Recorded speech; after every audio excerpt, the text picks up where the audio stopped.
بسم اللہ الرحمن الرحیم۔ علماء سیوطی رحمۃ اللہ علیہ نے خصائص کبریٰ میں بحوالہ بہقی نقل کیا ہے، ایک مرتبہ ابو جہل اور ابو سفیان اور اخنس بن شریق رات کو اپنے اپنے گھروں سے نکلے، چھپ کر رسول اللہ صلی اللہ علیہ وسلم سے قرآن سنے۔ یعنی ابو جہل وغیرہ جو تھا یہ گھر سے نکلا کہ چھپ کر جو اللہ کے نبی جو رات قرآن پڑھتے تھے وہ سنیں گے۔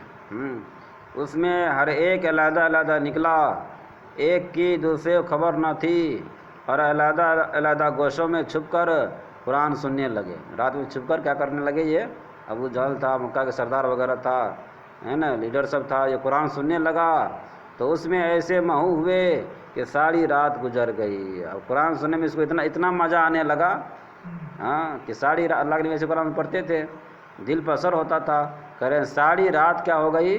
گزر گئی۔ جب صبح ہوئی تو سب واپس ہوئے، اتفاقاً راستے میں سب مل گئے، جتنے سردار تھا کسی کو تو معلوم نہیں تھا، لیکن راستے میں کیا ہو گئے؟ واپس میں مل گئے۔ اور ہر ایک نے دوسرے کا قصہ سنا تو سب آپس میں ایک دوسرے کو ملامت کرنے لگے، کیونکہ کافر تھا، سب کہنے لگے تجھے کیوں کیا سننے کے لیے، آئندہ نہیں جائیں گے، توبہ کرو، قرآن نہیں سننا ہے، اس پہ ایمان نہیں لانا ہے، کیونکہ سردار تھے، تھوڑا عقر بھی تھا، یہ اگر قبول کر لیں گے تو نبی کی بات ماننا پڑے گا، اپنا ختم ہو جائے گا۔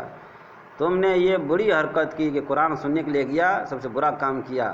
اور کسی نے یہ بھی کہا کہ آئندہ کوئی ایسا نہ کرے، قسم کھا لیا کہ آئندہ نہیں جائیں گے، کیونکہ اگر عرب کے عوام کو اس کی خبر ہوئی تو سب مسلمان ہو جائیں گے۔ اگر عرب کے عوام کو، عام لوگوں کو پتہ چل جائے گا نیتا صاحب جا رہا ہے قرآن سننے کے لیے، اور قرآن میں اتنا مگن ہو جاتا ہے تو سب تو مسلمان ہو جائے گا، ہم کو چھوڑ ہی دے گا۔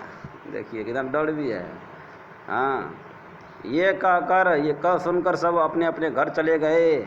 اگلی رات آئی تو پھر ان میں سے ہر ایک کے دل میں یہی ٹھیس اٹھی، قرآن جو سنا تھا اس کا مزہ جو لگا تھا، پھر اس کو دل میں شوق پیدا ہوا کہ چلے قرآن سننے کے لیے۔ رات ہوا تو پھر سب اٹھ کے سب اکیلے کے لیے سب چل دیا۔ یہ قرآن میں مزہ تھا، ٹھیس اٹھی کہ قرآن سنیں۔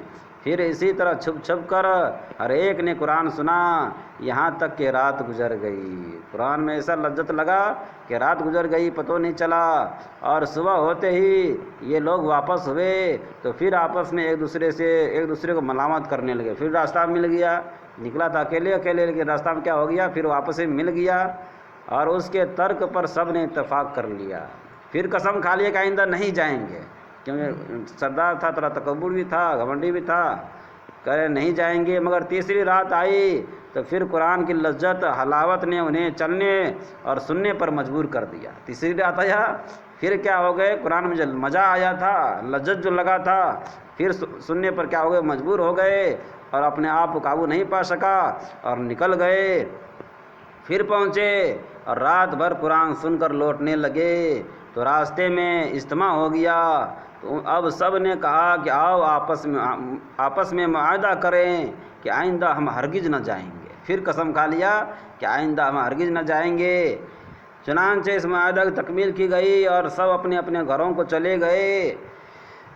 صبح کو اخنس بن شریق نے لاٹھی اٹھائی اور پہلے ابو سفیان کے پاس پہنچا کہ بتاؤ اس کلام کے بارے میں تمہاری کیا رائے ہے۔ سفیان جو کافر کا بڑا سردار تھا مشرکین کا، اس کے پاس جا کر کہا کہ یہ قرآن جو ہے یہ اللہ کا کلام ہے کہ نہیں ہے، تم بتاؤ۔ تو وہ کہہ رہے اس نے بے دبے لفظوں میں قرآن کی حقانیت کا اعتراف کیا کہ اللہ کا کلام ہے، یہ حق اور سچ کلام ہے۔ دیکھیے ایمان نہیں لایا ہے، لیکن کیا کہہ رہے ہیں؟ اللہ کا کلام ہے اور حق اور سچ کلام ہے۔ تو اخنس نے کہا کہ بخدا میری بھی یہی رائے ہے۔ دیکھیے وہ بھی کافر تھا، وہ بھی کہہ رہے نہیں میری بھی یہی رائے ہے کہ قرآن اللہ کا کلام ہے اور حق اور سچ کلام ہے۔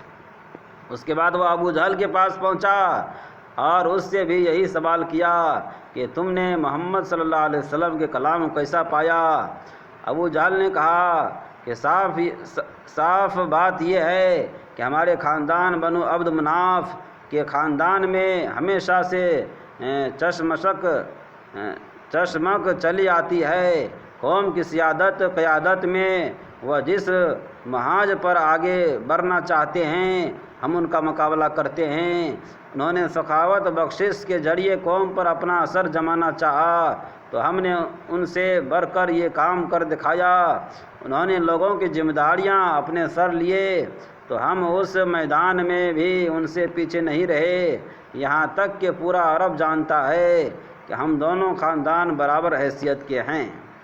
ان حالات میں ان کے خاندان سے یہ آواز اٹھی کہ ہمارے ایک نبی پیدا ہوا ہے جس پر آسمان سے وحی آتی ہے، اب ظاہر ہے کہ اس کا مقابلہ ہم کیسے کریں، اس لیے ہم نے تو یہ طے کر لیا ہے کہ ہم زور اور طاقت سے ان کا مقابلہ کریں گے اور ہرگز ان پر ایمان نہ لائیں گے۔ دیکھیے ابو جہل کہنے لگا کہ یہ جو ہے اس پر ہم ایمان نہیں لائیں گے، یہ جو ہے زور اور طاقت سے کیا کریں گے، اس کا مقابلہ کریں گے۔ یہ قرآن کا وہ کھلا ہوا معجزہ جس کا دشمنوں کو بھی اعتراف کرنا پڑا، یہ قرآن کا کھلا ہوا معجزہ ہے کہ دشمنوں نے بھی اعتراف کیا کہ اللہ کلام ہے اور حق اور سچ کلام ہے۔ یہ تمام واقعات علامہ جلال الدین سیوطی رحمۃ اللہ علیہ نے خصائص کبریٰ میں نقل کیے ہیں۔